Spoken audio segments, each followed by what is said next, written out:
नमस्कार, स्वागत है आपका बुलेटिन के special segment CM highlights today में। मैं हूं आपके साथ दिव्यांशु जोशी। देखिए हमारे साथ कि कैसे मुख्यमंत्री डॉक्टर मोहन यादव की पहलें मध्य प्रदेश को बदल रही हैं। Mohan moves, MP improves.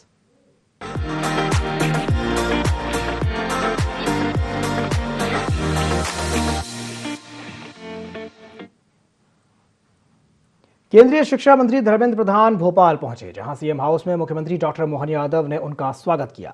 नई राष्ट्रीय शिक्षा नीति के क्रियान्वयन पर एक दिवसीय कार्यशाला का आयोजन किया गया। इस कार्यशाला में केंद्रीय मंत्री धर्मेंद्र प्रधान भी शामिल हुए। राज्यपाल मंगूभाई पटेल, सीएम डॉक्टर मोहन यादव भी इसमें शामिल हुए। केंद्रीय शिक्षा मंत्री धर्मेंद्र प्रधान भोपाल पहुंचे, जहां सीएम डॉक्टर मोहन यादव ने उनका स्वागत किया।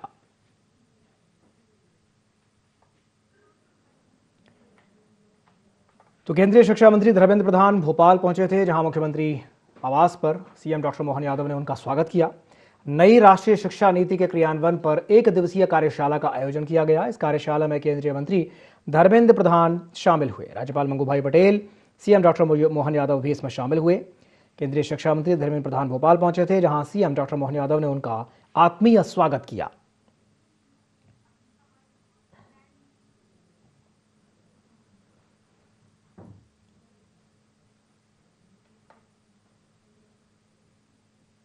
भोपाल में कुशाभाऊ ठाकरे कन्वेंशन सेंटर में राष्ट्रीय शिक्षा नीति 2020 के क्रियान्वयन, चुनौतियों और संभावनाओं पर एक दिवसीय कार्यशाला का शुभारंभ हुआ।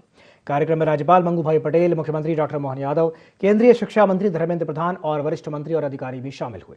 केंद्रीय मंत्री धर्मेंद्र प्रधान ने भारतीय शिक्षा नीति को सभ्यता आधारित बताते हुए कहा कि मध्य प्रदेश एनईपी लागू करने में मॉडल राज्य बन रहा है। तो वहीं मुख्यमंत्री डॉक्टर मोहन यादव ने शिक्षा को राष्ट्र निर्माण का आधार बताया। सीएम डॉक्टर मोहन यादव ने कहा कि स्कूल शिक्षा के साथ साथ उच्च शिक्षा में भी हमने बदलाव किए हैं। शिक्षा नीति के साथ योजनाओं के साथ प्लानिंग करके नए तरीके से छात्रों के भविष्य को गढ़ने का काम किया है। हमारे प्रदेश में संदीपनी विद्यालय ऐसे हैं जो विश्व स्तरीय चुने गए हैं। एक इंदौर, एक रतलाम और 370 संदीपनी विद्यालय बनकर के तैयार हैं। शिक्षा को लेकर प्रदेश नया आयाम, नया अध्याय लिख रहा है। यशस्वी प्रधानमंत्री का और माननीय धर्मेंद्र जी का जोरदार अभिनंदन करें, जिन्होंने शिक्षा नीति 2020 लागू करके उसके दायरे भी खोले और शिक्षा नीति जो हमारी भविष्य की चुनौतियों में अपनी सार्थक भूमिका अदा करे। अपने शिक्षित होने के साथ उस परंपरा के आधार पर जिसने 200 साल तक अपने सारे विद्यार्थियों के दायरे बहुत सीमित कर दिए, आज की शिक्षा नीति में वो सारे दायरे खोले हैं जिसके आधार पर भारत दुनिया के अंदर अपनी बौद्धिक क्षमताओं के युवाओं के लिए एक उन्नत आकाश का मार्ग देता है। आओ आगे बढ़ो और सभी प्रकार के क्षेत्र में जो आपकी क्षमता योग्यता है सारे दायरे खोलकर बढ़ाने के लिए प्रेरित करता है। तो हमने अपनी शिक्षा नीति लागू करने के साथ अगर आगे बढ़े तो हमने पीएम एक्सीलेंस कॉलेज 55 खोले, जिसके आधार पर शिक्षा नीति के समेकित रूप से सभी प्रकार के वो सब विषय जोड़ करके जिसमें शिक्षा नीति को लागू करते हुए आगे बढ़ने का संकल्प किया। और साथ ही साथ संदीपनी विद्यालय के माध्यम से पूरे प्रदेश के अंदर सच में इतना अच्छा लगता सुनकर के भी कि संदीपनी विद्यालय को 2 विद्यालय हमारे जो विश्व के सर्वश्रेष्ठ विद्यालय में से चुने गए, मैं बधाई देना चाहूंगा 2 संदीपनी विश्वविद्यालय, एक हमारा इंदौर का और एक रतलाम का। ये दोनों एक्सीलेंस स्कूल के रूप में अपनी महत्ता पाते हैं। आज मैं जब अपनी तरफ देखता हूं तो 370 संदीपनी विद्यालय बनके तैयार हुए।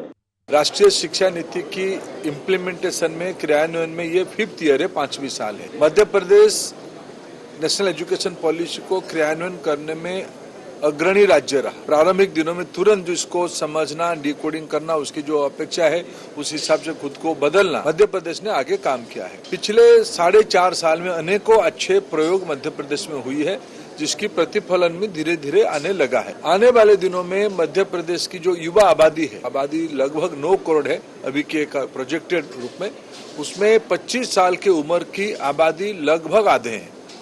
उनको 21वीं सदी के लिए तैयार करना, उनको एक वैश्विक नागरिक बनाना, जिम्मेवार बनाना, जो भारतीय विचार परंपरा के आधारित हो और वैश्विक दृष्टिकोण हो, जो एनईपी ने कहा रूटेड बट फ्यूचरिस्टिक। इस प्रकार की तैयारी मध्य प्रदेश कर रहा है। मध्य प्रदेश की स्कूली एजुकेशन से लेकर हायर एजुकेशन तक भारतीय भाषा, भारतीय ज्ञान परंपरा, भारत की आवश्यकता, भारत की अर्थनीति, युवकों को नौकरी की बजाय नौकरी देने की मनस्थिति तक ले जाना, कई प्रकार के उपक्रम मध्य प्रदेश शासन कर रहा है, ये बधाई की पात्र है। डॉक्टर मोहन यादव जी के नेतृत्व में अच्छे काम हो रहा है। प्रधानमंत्री नरेंद्र मोदी जी की जो दृष्टिकोण है 2047 तक भारत को विकसित बनाना, मध्य प्रदेश विकसित होने से ही भारत विकसित होगा, शिक्षा विकसित होने से ही मध्य प्रदेश विकसित होगा। मैं प्रशंसा करता हूँ, फिर मैं आज आभार प्रकट करता हूँ महामहिम राज्यपाल जी का, उन्होंने भी इस 1 दिवसीय कार्य समिति को उद्घाटन करने हेतु। बालाघाट में मुख्यमंत्री डॉक्टर मोहन यादव के सामने 10 नक्सलियों ने समर्पण किया। इन नक्सलियों में 77 लाख का इनामी नक्सली कबीर भी शामिल है। सभी नक्सलियों ने सीएम के सामने आत्मसमर्पण करके समाज की मुख्य धारा में जुड़ने का निर्णय लिया। आत्मसमर्पित नक्सलियों में 4 महिला नक्सली भी शामिल हैं। आत्मसमर्पित नक्सलियों में कई खूंखार नक्सली भी शामिल हैं, जिन पर विभिन्न जिलों में हिंसा, धमकी, लूट और हथियारबंद वारदातों में शामिल होने के आरोप थे।